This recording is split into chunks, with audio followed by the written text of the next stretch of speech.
Hello, everyone. This is Jeffrey Smith, founder of the Institute for Responsible Technology, and this is day 2 of Healing from GMOs. In the first presentation, Carrie Gillum explained how Monsanto hid the health dangers of Roundup herbicide and the active ingredient glyphosate, which the World Health Organization has declared a probable human carcinogen. So you may be thrilled to find out about the product you're going to hear about today that can reduce the amount of glyphosate in the body by 74%, according to a preclinical trial. We'll be hearing from David Sandoval, who I originally met when he invited me to speak to an annual conference of his company, Purium, because they're non-GMO and they wanted me to explain the benefits of non-GMO to the audience. However, he really got my attention recently with a new product that can reduce glyphosate by 74%, as I said, and not only that, but it's also designed to counteract other ways that Roundup and GMOs may damage the body. It can, according to the research, help rebuild the microvilli, which are the fingers coming off the walls of the intestines. It can remineralize the system, which we know that Roundup can create problems with, and also can help repopulate the body with healthy gut bacteria. He'll be joined by Andre Naj, who helped him formulate this product. So I hope you enjoy hearing about this product, which is very, very specifically designed how to help the body reverse the damage done by GMOs and Roundup. Safe eating. Hi, everyone. This is Jeffrey Smith from the Institute for Responsible Technology on the Healing from GMOs series. We're here with David Sandoval, who's the founder and CEO of Purium and has worked with many of the great health pioneers of this and last century. Welcome, David. Thank you. So great to be here. And also Andre Naj, who has been investigating the health benefits of a couple of really unique products that we want you to hear about. Welcome, Andre. Thank you, Jeffrey. It's great to be here. Now, I have to say, David, you got my attention. I mean, you got my attention when you said reduces glyphosate in the body by 74% without changing the diet. I'm like, who is this, a liar or a magician? So, and then you created this Biomedic and then started advertising that it was designed to counteract the negative effects of GMOs and Roundup. And I'm thinking, have you been reading my mind for the last 10 years? It's like, as I've been talking to healthcare practitioners and product formulators, I'm thinking, okay, glyphosate binds with minerals and making them unavailable. It damages the gut bacteria, it damages the cell walls, it messes up the mitochondria, it messes up the hormones. What can we do? What regimen can we do? And all of a sudden you come up with a pill to actually do something that I didn't even think was possible. So kudos to you. What was in your mind, I can guess, when you created this, and how did you go about doing it? Well, thank you, Jeffrey. And yes, I have been following you for 10 years. And yes, I am inspired by you. And, it takes a lot of people to be willing to put on the armor and raise their sword and go out into this battle. So thank you for everything you have done. You are awesome. You're most welcome. Thank you. Now, here's the problem. I first wanted to stop the use of GMOs, and I didn't realize the real problem was glyphosate. Not that GMOs aren't an issue. Yeah. I'm going to say GMOs are also the issue, but go ahead. But yeah, there is a. What I mean is, I didn't realize that there was this ghost issue. Right. That was, you know what I mean? Yeah. And so first it was get rid of GMOs, then it was get rid of glyphosate, and fighting, whether it be in Kauai, or whether it be all around where we were fighting on the Big Island to fight against these companies and their experimentation next to schools. And we succeeded on a smart level.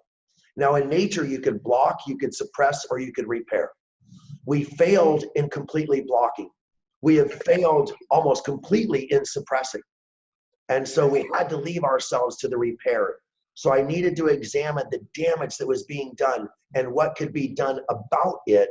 And that was the inspiration for this product, to repair the damage done by this toxic chemical that has been banned now by Los Angeles, County, yes, and deemed a carcinogen by the state of California. All right, so you have it in mind to repair the damage done by Roundup. Now, Roundup has a long litany of things. It's a probable human carcinogen, it's a teratogen, meaning it's linked to birth defects, etc. Which of the particular impacts of Roundup and its active ingredient glyphosate were you seeking to repair? Well, here's what we found was the main problem. Glyphosate was designed to kill all organisms in an environment that are not genetically modified. And when the residue of glyphosate is in food and we eat that food, it will actually kill the organisms in our body as well. An unintended consequence, but a dire and potentially deadly consequence. Now, let's follow it through the mouth, the esophagus, through the stomach, now into something we call the second brain, which is the gut microbiome. Now, the gut microbiome is so important to the body, it's called the second brain, and we found that this chemical was killing our second brain. So, okay, so the antibiotic nature was patented as a biocide, as basically an antibiotic. And there's a long list of microorganisms that it is designed to kill. And it kills favorably the beneficial stuff like the lactobacillus, not the nasty stuff like E. coli, and botulism, etc. So what we know, once that happens, then that's involved with detoxification, protection of the intestines, it's part of digestion, part of the immune system. So what was the next step? So let's imagine that you take, and we could see into the lining of our stomach, and we see these villi like grass growing up. And on top of those, we see this, what we call a mucosal layer or a biome layer. And this is full of those awesome lactobacillus bacteria that you were talking about, right? And so when that lactobacillus bacteria layer is destroyed, the villi begin to die. And when that happens, our body begins to die as well. So the goal was to eliminate the toxin that was killing and causing the problem to begin with. And that was the key. And once that was accomplished, to feed and nourish those bacteria and the villi so they could regrow and be restored, as will our health be restored when this happens. All right, I heard three things. One, stop the antibiotic nature of the glyphosate so that it's not hurting the microbiome. Rebuild the beneficial bacteria and the mucosal wall so that it continues to produce the barrier. And three, to grow and strengthen the villi, the fingers coming out of the intestines, which do the absorption. Are those the three things we're talking about? Super close. We're going to lift up, like lifting dirt out of the carpet, right? Think about that, how a vacuum pulls the dirt out of a carpet. And once we pull it up, we're going to sweep it out with these explosions of lactobacillus bacteria, right? Lactobacillus bacteria. And then after the chemical is gone, we will see the repopulation of the friendly bacteria and the regrowth of the villi. So I hope that was descriptive. Okay, that was good. So all right, so you have to take out the toxic element and allow the villi to grow after that. Okay, so the detoxification process was key. So how we accomplished that was really amazing. Nature provides us with a tool called fulvic acid. Now in plants, they use fulvic acid to take minerals that are not bioavailable, minerals that are not bioavailable in the soil, and transport them into the root system. Amazingly, when we eat those plants, the same fulvic acid transports them from the plants that we eat into our cells. Now, the reason why is because fulvic acid could move things. It modulates chemicals and minerals. So by taking the fulvic acid, we're modulating and chelating it up. Then with the explosions of lactobacillus bacteria, we are sweeping it out. This is the start of something amazing. So now, in this case, the fulvic acid usually takes positive beneficial minerals and makes them available to plants. Puts them in. And plants to humans. Are you using the fulvic, are you saying you're using the fulvic acid to actually pull out the toxins as well, so we can do both? Its ability to modulate elements and to make them move around, we're taking advantage of that and actually have found that it could sweep up and lift them up into an area where the lactobacillus, once they're free, the lactobacillus could grab onto them and eliminate them. So this is interesting because, people talk about the beneficial role of lactobacillus. We buy it in pills, it's in yogurt, but you're telling me that the lactobacillus is actually an escort and that it takes the negative pieces that shouldn't be in there, the negative toxins, and it escorts them out of the body. And that's because people talk about the microbiome as being a detoxifier. So this is one way that it does it. The lactobacillus grabs the negative stuff and escorts it out the body. And absolutely. Now remember, a healthy microbiome is pulling nutrients in and pushing toxins out. A compromised microbiome reverses that.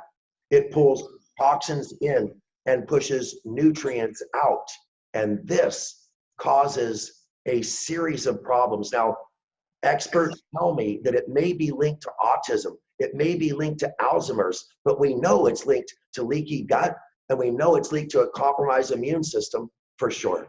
And leaky gut is correlated with autism, et cetera, and Alzheimer's. So the components then are the fulvic acid, which helps vacuum up the shag carpet from all of the toxins. And are you saying it's the glyphosate that gets stuck there, or other things that the glyphosate allows, the toxins that allow it to accumulate because the glyphosate's present? Well, I learned from this guy named Jeffrey Smith. That would be me. Yeah, that actually glyphosate chelates minerals out of the body before the body, it pushes minerals out of the body before the body could absorb them, and actually causes significant mineral deficiencies even in a healthy otherwise diet. And this is bad. So unless we get the glyphosate out, the minerals will never come in. And so we've also added humic mineral ore.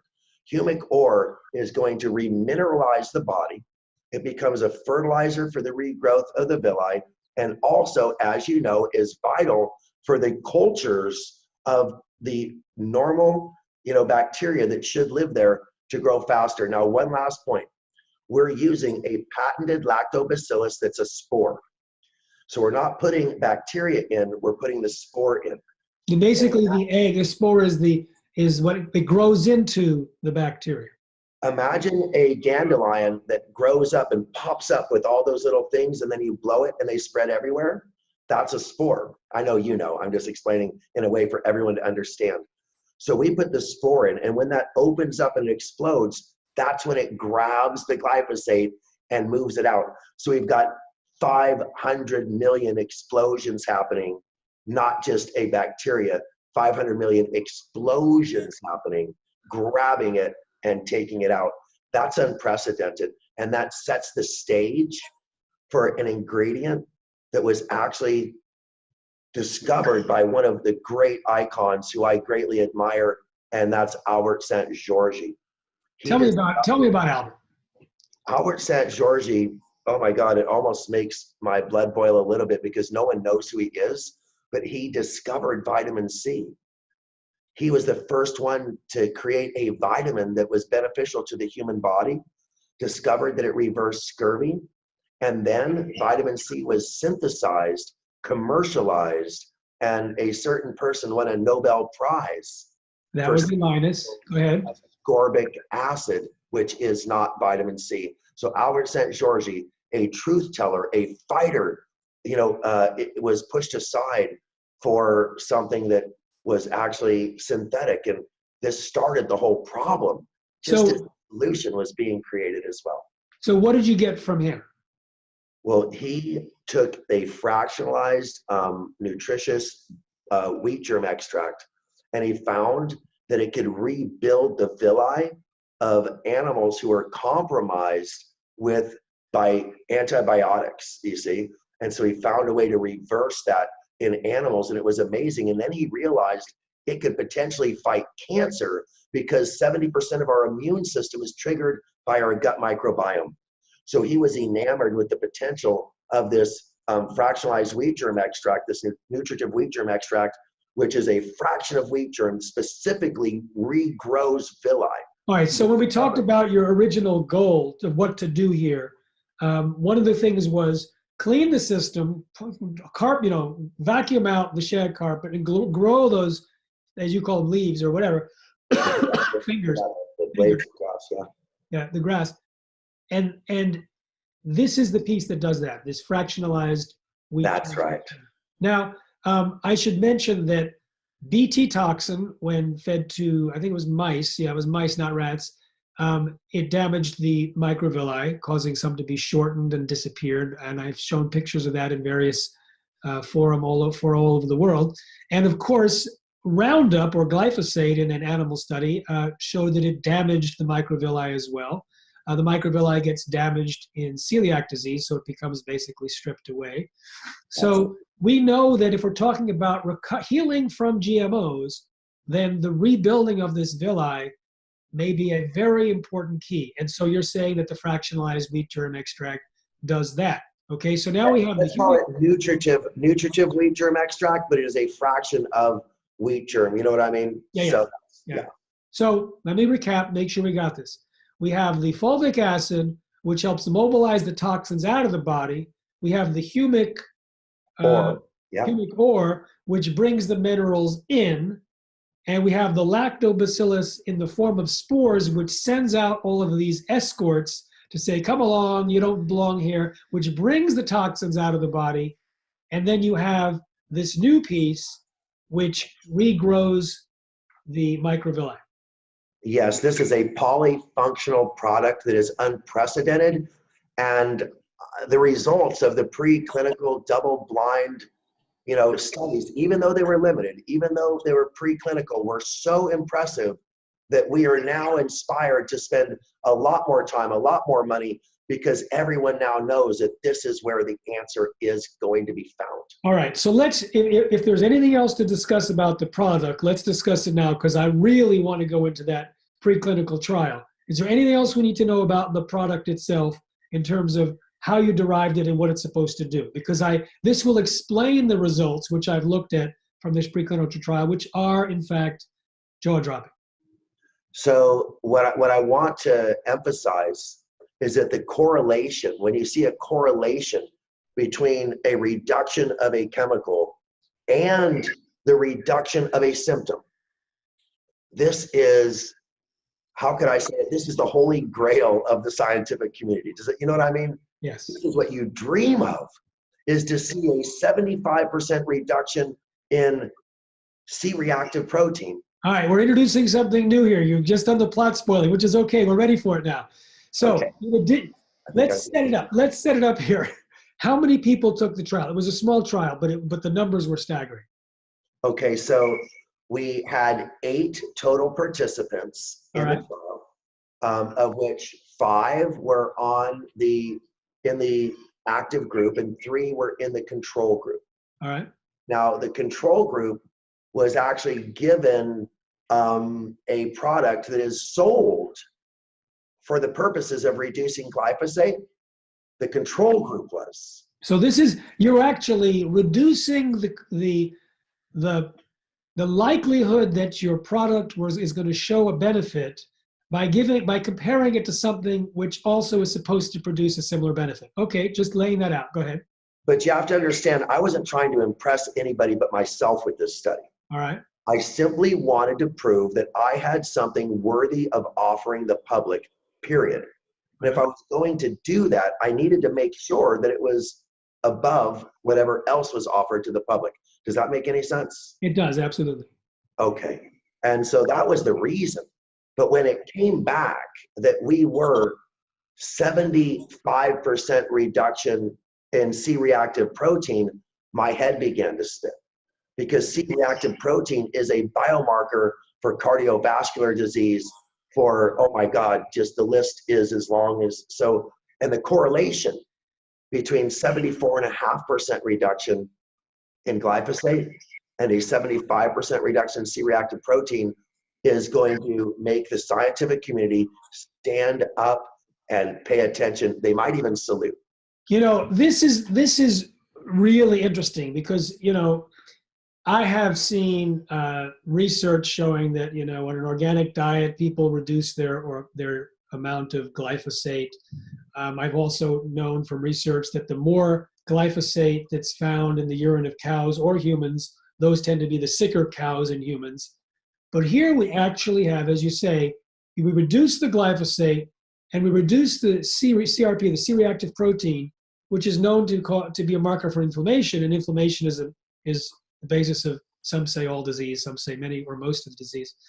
So that is very impressive. Now, I don't know the biochemistry, and I don't know if anyone does, as to exactly what the link is between the glyphosate and the C-reactive protein. It may not be biochemistry, it may be physiology, it may be the chain. Yeah, go ahead. So what happens is in our immune response, whenever we send out a white blood cell, there's going to be cytokines and leukotrienes, and those are inflammatory. And so when our immune response is being activated because we have leaky gut, then it is inevitable that those cytokines and leukotrienes are going to be spread throughout the body, causing unnecessary inflammation, shutting down the blood flow of our capillaries, which causes even further inflammation. You see what I mean? It's a downward spiral. So okay. You hit the nail on the head. So there we go. So we do know that if you're getting the irritation in the gut and you're creating an inflammatory responses, particularly chronic inflammation, then you end up with higher CRP levels. And so if you're reducing that in the gut, you're reducing the gut lining inflammation, the immune system comes to relax, then the CRP level goes down. And this is a really good measure of what may be happening, or what some people would say is likely happening, and what some people say is happening, but maybe we need to get into it with a finer microscope. Go ahead. Could I talk about depression for just a moment, Jeffrey? Are you going to depress me? By the way, bring in Andrea if you want, because I know he's part of this whole process, but go ahead. Okay, first, I have to say that if people understand that serotonin is considered the happiness hormone, okay, and of the daytime, and melatonin is considered the happiness hormone of the nighttime, okay? Now, serotonin is produced in our microbiome. And when the microbiome is compromised, we fail to produce serotonin, and depression and drug addiction are likely culprits. This is a likely culprit in these two conditions, which are pervasive across America today. Think of that correlation. And then let me explain that we can increase serotonin dramatically by repairing the gut microbiome, making us more optimistic. Serotonin is the precursor to acetylserotonin, which becomes melatonin, Right. which is the nighttime happiness hormone, right? And when we have enough melatonin, we balance our what is called the optimism hormone, which is testosterone. So when we have enough serotonin, we produce enough melatonin, and then we produce enough testosterone, and those are the three happy hormones that we're So first of all, let me say, I am aware, and I think some of the viewers will become aware during this whole series, that yes, the serotonin piece is absolutely critical, that the microbiome interact with the cells of the gut and produce the serotonin, and the serotonin then, in 90% of the body's serotonin is in the gut. Serotonin is linked to anxiety and depression and needs to be there in a proper amount, which then also can create melatonin, which is linked to insomnia. And sleep disorders and insomnia are linked to the consumption of GMOs and Roundup, and anxiety and depression are linked to the consumption of GMOs and Roundup. How do I know this? I just published a peer-reviewed article in the Journal of Human Nutrition and Functional Medicine, where 3,256 people who avoided GMOs got better from 28 different conditions, including anxiety and depression. I think that was number 4. Insomnia, that was still up there. And also this testosterone piece is interesting because that could relate to fertility, and we have some evidence that there's a link between the consumption of GMOs and Roundup and infertility, which we could talk about another time. All right.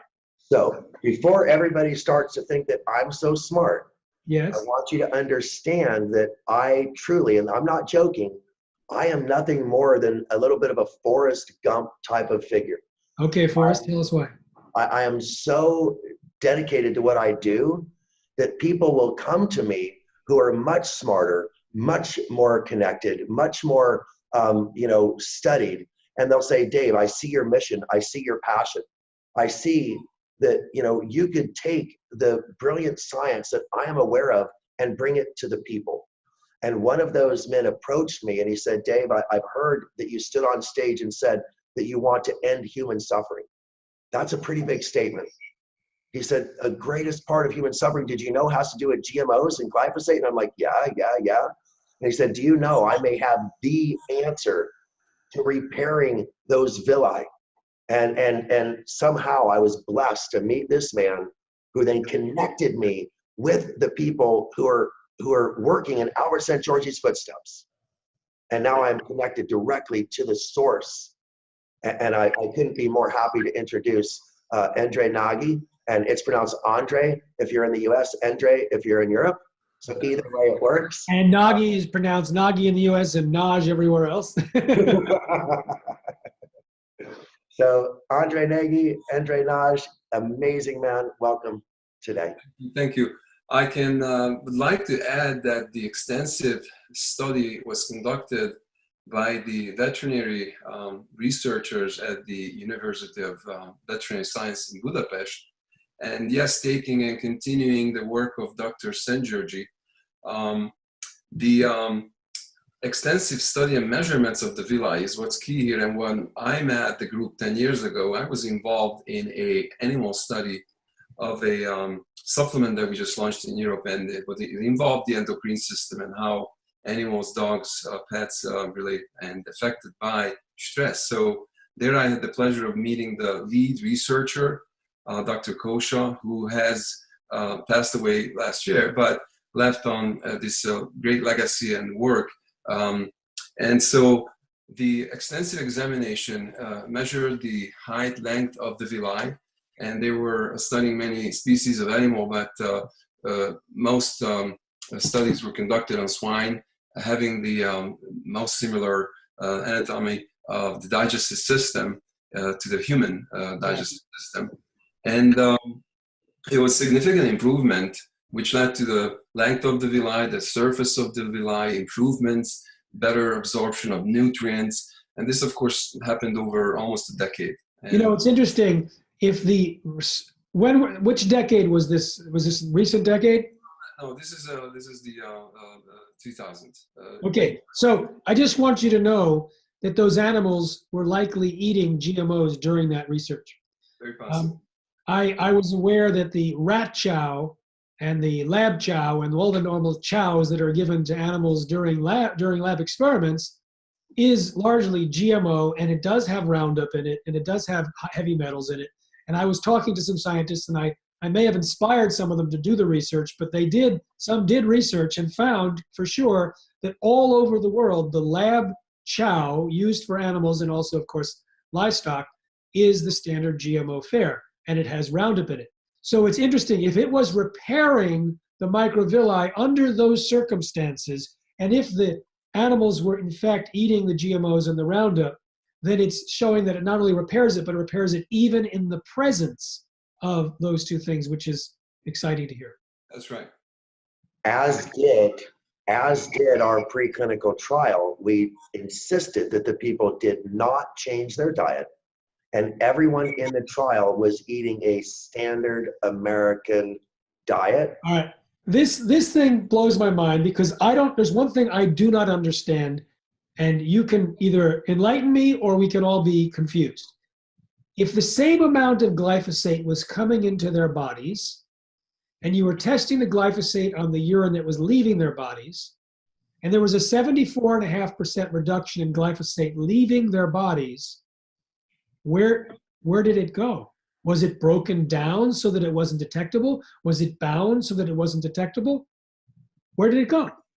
Exactly. So what has happened is we've increased the body's ability to protect itself from the glyphosate. And once the lactobacillus surround and bind and change it from being, as soon as you change the chemical compound to a microorganism.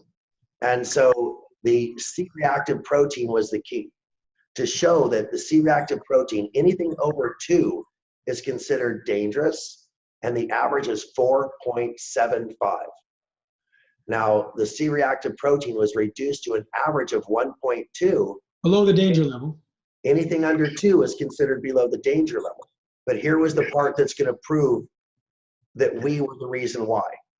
The people who are already below 2 reduced their amount by the same percentage as the people who were in the dangerous level. That could not have happened. All right. So first of all, that is amazing, and it happens to be the same percentage of glyphosate. But you said that the lactobacillus, the particular type that you use, surround and break down. You think that it breaks down the glyphosate into its smaller components? Is that why it's reduced in the? So in the study, we didn't just test one single thing. We tested multiple. We went across and to cross-verify.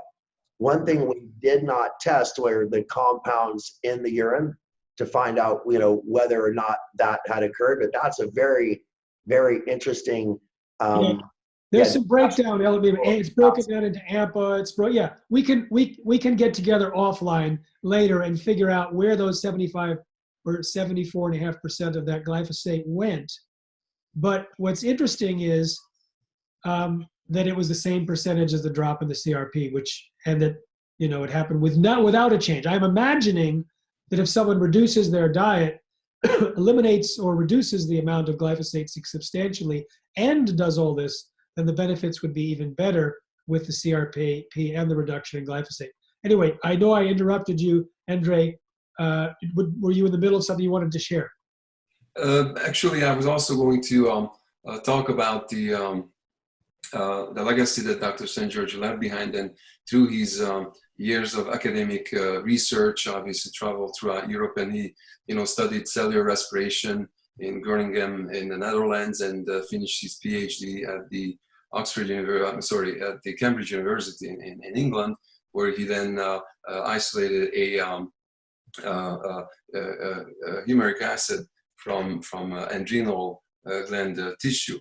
And it was back in his home country in Szeged University where he actually isolated the vitamin C that they refer to, which he got the Nobel Prize for 1937. And it was a peer of his, Linus Pauling, who, by the way, said that many diseases of living organisms or things can be because of deficiency of microorganisms. And to talk a little bit about the research done and the humic and fulvic acid that we have here in this great product, Biomedic. It comes from a leonidite layer that is a rare geological site in Central Europe. So you say a leonidite? Leonidite, named after a gentleman, A.G. Leonardo, who was the Geological Survey first.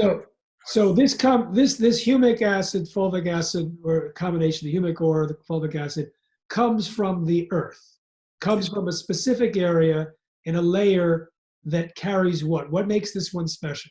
So the leonidite is a top layer to lignite, and it's an oxidized lignite, and it's very soluble in alkaline solution, and it is a close surface mining, but it is a sterile source. It's pure, it's organic.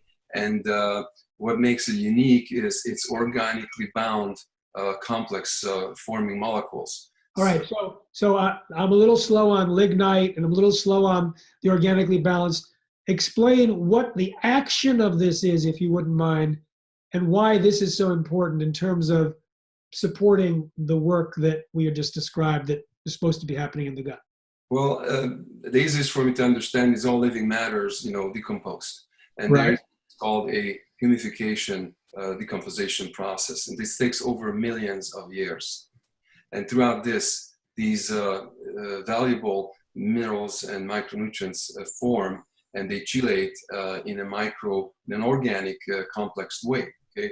And they're very essential carrying and activating, the enzymes and vitamins in our body, and lack of or a deficiency of this in the body blocks essentially the activation of enzymes and vitamins, which then of course produce, molecules and things like that. So I don't know, Dave, I'm sure you have, you can add to it. Well, every chemical reaction in the body requires an enzyme, and every enzymatic reaction requires a mineral.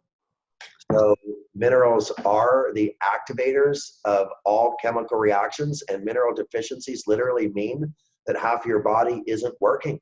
So in this case, the element from the soil, is it carrying the enzymes or is it carrying the minerals, or yes to both? Minerals and nutrients. Minerals and nutrients. Now, it's interesting, you may relate to this, that in a study in Germany, they wanted to counteract the effects of Roundup on dairy cows, and Monica Kruger and others fed the cows sauerkraut juice and humic acid, and they got better. So the humic acid creating the minerals that were deficient. And so this is like when I was actually in my mind a couple of years ago thinking, well, if I were to design, and I started asking different scientists and doctors, what would you design to counteract the effects of GMOs and Roundup? And the replacement and replenishment of the minerals was absolutely key for what you just said. Because, you know, I had to hear this over and over again till I really got it. I've heard that minerals are the key to the ignition, whatnot. It's basically, if you look at the science, there's a certain, let's say a trace mineral, and everything operates around that. So the whole shikimate pathway, the whole cytochrome P450 pathway, all these different pathways with fancy names and a lot of things that they do in the body, they're just dead machines that don't have the key to turn them on if they don't have access to these minerals. Now, it turns out that we are depleting the minerals in the food that is Roundup ready. The process of genetic engineering, it turns out, reduces mineral content even without being sprayed, according to research that I've looked at. Once it's sprayed, then the amount of minerals that even enter the plant from the soil become reduced, and the amount that translocates through the plant is even reduced. And so they then are either eaten directly or eaten by the animals, and the animals now have reduced the mineral content, and they're eating the Roundup, which reduces it even further. So we're eating the depleted plants, the depleted animals, and the Roundup. And so this is one of the key elements for healing from GMOs and Roundup, is the replacement with assimilable minerals, not biting on metal, but assimilable minerals that can work. You want to say something? Oh, what's exciting me is how you're pointing out that some experts say it's the minerals, and we've found the best minerals on the planet. Some say it's getting rid of the glyphosate, and we found the best way to do that. Some say it's the probiotics from the sauerkraut, you know what I mean, like that. But we found a probiotic that does the exploding, like we talked about. And then, of course, some say it's rebuilding the villi. I listened to all of them, and I said, let's create a product that does all of that. And this is what we call, could I show a biomedic? Sure. Biomedic just means that it repairs our microbiome. You know, it's a medic, it's like a doctor to repair our microbiome. And it is the combination of all those ingredients. And hopefully you will see all of those effects in a synergistic way, compounding, and, you know, just really impressive. Well, thank you. You know, I want to say, like, you know, you got my attention in the beginning. You backed it up with three things, really. You backed it up with the theory behind it, leading to the specific story of how these particular components of the biomedic came together to support that finding. Then you have the specific reduction in glyphosate in the 5 people that went through the preclinical trial. And then you have the correlated change in the CRP, which is brilliant, because it turns out even if glyphosate was not reduced, and the only thing that happened was the reduction in CRP, well, first of all, you wouldn't be in this in this series, because it's like, if it doesn't have glyphosate in it or GMOs, I'm not interested. But the rest of the world probably would be if it can reduce CRP by 75%. The fact that it does that with glyphosate, now you're on my radar, and I'm really interested to see further research, so that when people change their diet at the same time, and when they also look at the other components in the urine to see if the breakdown products are there, and to see the changes. Well, you obviously can't do a histological examination of the microvilli of the humans that take this, but there's ways we can evaluate and see what's going on. We have these cameras that you could swallow now. Oh. And we're working on getting actual photographs of the villi before and after. And I think this will change a lot of minds. You But know, what, I'm still getting used to the fact that I could put a camera on a drone and go up. So now I could put a camera on a pill. As a filmmaker, it's like, all right, this is pretty intense.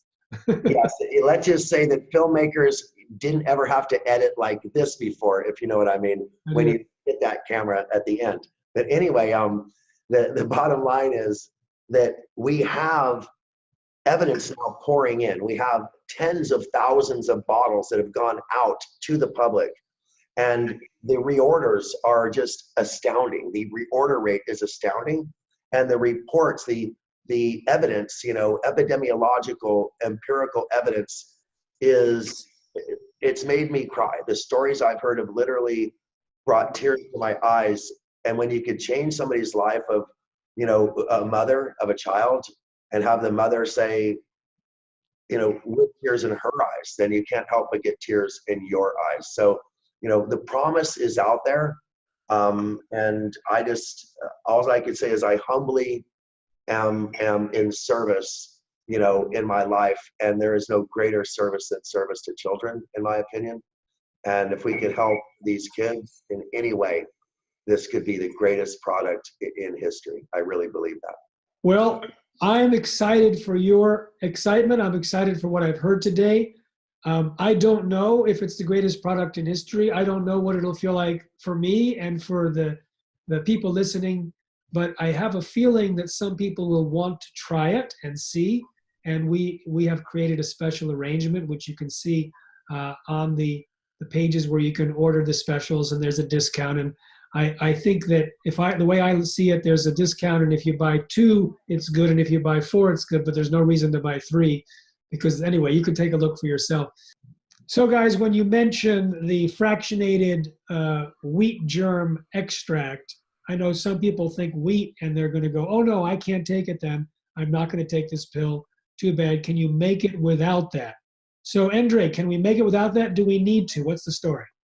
Well, there is a trace amount of gluten, obviously being a wheat origin, the germ.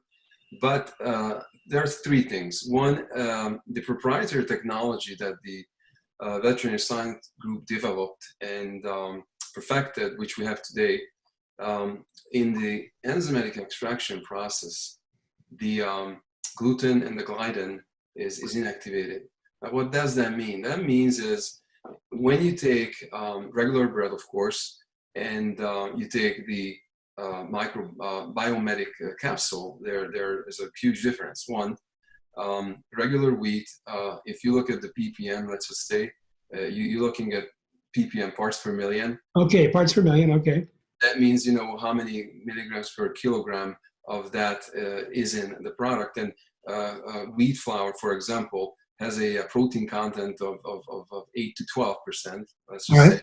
That relates to about 5,500 parts per million. Okay. Now, what the FDA sets for people with gluten intolerance or celiac disease is a 20 ppm, 20 parts per million. All right. Milligram per kilogram. Okay. Per serving. What we have in biomedic is actually not even a gram, so not even a milligram. It's so small that according to a study that was published by the American Journal of Clinical Nutrition 10 years ago, which conducted a double-blind randomized placebo study with 49 celiac patients, biopsy certified or proven celiac patients. They established that the safe threshold of gluten intake for those patients is 50 milligrams a day. So again, 50 milligrams compared to not even a milligram, and we're really talking micrograms. So I've been asked this question many times, and the answer is that a gluten-free pasta could be 20 parts per million. And you're going to eat potentially 300 or 400 grams of a gluten-free pasta in a meal, right? We're giving you 1/3 of 1 gram of something that is 200 parts per million, which means that in 1 bite of gluten-free pasta, you would get more gluten than in 3 servings of biomedic. So there is no effect on the body, even though it appears to be a higher, point per million. The total amount is so small, the body doesn't even recognize it. All right. Well, I will leave it there because I'm not an expert at gluten sensitivity, and people will be able to decide whether they want to play with those amounts of molecules. But my other question, David, is how many pills should we take, or should a person take, if they're just an average person with an average level of chronic conditions, if they're having acute conditions, if they're highly sensitive? What's the recommendation? So the amazing thing is that if you take more, you get a faster and more accelerated effect. It literally is a correlation that way. So I personally started out taking 2 a day, and after 3 days, I moved to 4 a day. Some people like to start with 1 a day for the first few days and then switch to 2 a day. We are recommending 30 days at 4 a day. And this is to dramatically and immediately impact a reduction, because most people in California, men were tested at 500 times the amount that caused liver disease in rats. We need a rapid and dramatic reduction, and that's the dose that I am recommending. However, as you know, from 1 capsule up to 4 is going to be a safe range for anybody to use. So when you talk about 1 per day, 2 per day, or 4 per day, is it done PM. just so if it's 1 per day, you're just taking it in the morning. If it's 4 per day, it's 2 in the morning and 2 in the afternoon, with meals, without meals, does it matter? It does not matter, but I would suggest that you take it prior to a meal if you can, because I want that protection waiting for you. All right. So prior to the meal, you recommend for the first 30 days to do a big clean out of 4. And is there a concern that highly sensitive people, maybe people who have multiple chemical sensitivities, Absolutely. do they need to take very, very little at the beginning to see, or they may do that anyway? Do you have a recommendation? There's 2 schools of thought. In the Chinese school of thought, you take a loading dose and you try to effectuate an immediate impact. However, When you since say a we're loading dose, do you mean a large amount or a small? like 4 a day, yes. All right. However, in a sensitivity scene, you want to start with a half dose versus a double dose. So I would go saying start with 2 a day, work your way up to 4, Okay. as opposed to going from 4 a day and down to 2. Now, 30 days have gone. I've spent my 4 a day. What do I do now? So what you need to ask yourself is, have I separated myself completely from the problem? Am I eating completely organic? Have I checked my environment to mitigate my exposure? And if you've done that, 1 a day is going to be fine. 1 a day in the morning. Okay. All right. Absolutely. Thank you. All right. Well, I give it to people to make a decision based on this news, and I would like to hear from people once they try this. If they do, then what the results are, because it's exciting to hear the possibilities of reducing glyphosate and inflammation at the same time. So I want to thank you both. Is there anything else you want to add before we close? Just that I am so humbled to be part of this, and I feel like I stand on the shoulders of giants. When we talk about Ann Wigmore and Albert St. Georgi, and you, Jeffrey, and just the ability to be here and fighting this fight and working with you, and I'm fighting this fight, and I feel so all alone, and all of a sudden Andre throws me a sword. And imagine that you're in a fight and you got no weapons, and all of a sudden Andre throws me not just a sword, but the best sword that's ever been made to fight this battle. And so if it weren't for you, if it weren't for Andre, I would just be a tree that fell in the forest that nobody heard. David, you actually, on my screen, you are standing right on the shoulders of Andre, because you're in the upper left and he's right on his shoulder. So how's that feel for you, Andre? I'm so honored to be on this interview, and I just am feel the same way like Dave has. And my vision and mission in life was always to find the best, for humanity. And when I met Dave and he refers to me throwing the swords, I didn't even believe that I will be on your show. When just prior to that, I was sharing the video of you and Dr. Stephanie Seneff, which was enlightening for me, and of course threw all the puzzles together. And I didn't say much on the show, and I just, again, thank you for the opportunity, and I will continue my quest to learn and fight for you and with you, along with you. So thank you so much. Sure. So we have here two visionaries, and if you've been listening carefully, you realize what motivates these men, and that is a drive, a mission for health, a mission for exploration. But there's another piece, that they actually take steps forward in areas that no one else has, and are guided by the wisdom of the people in the past. So I think we can all take a lesson from that in our own missions, to think huge. I have a t-shirt that says "Think huge, thinking big is so last century." So to think huge, your point about ending suffering on earth, and you're stepping up, Andre, to say, I've got something that could help. This is really exciting to meet both of you and to hear what you've come up with together. So thank you so much. Thank you, Jeffrey. It's been an honor. Safe eating, everyone.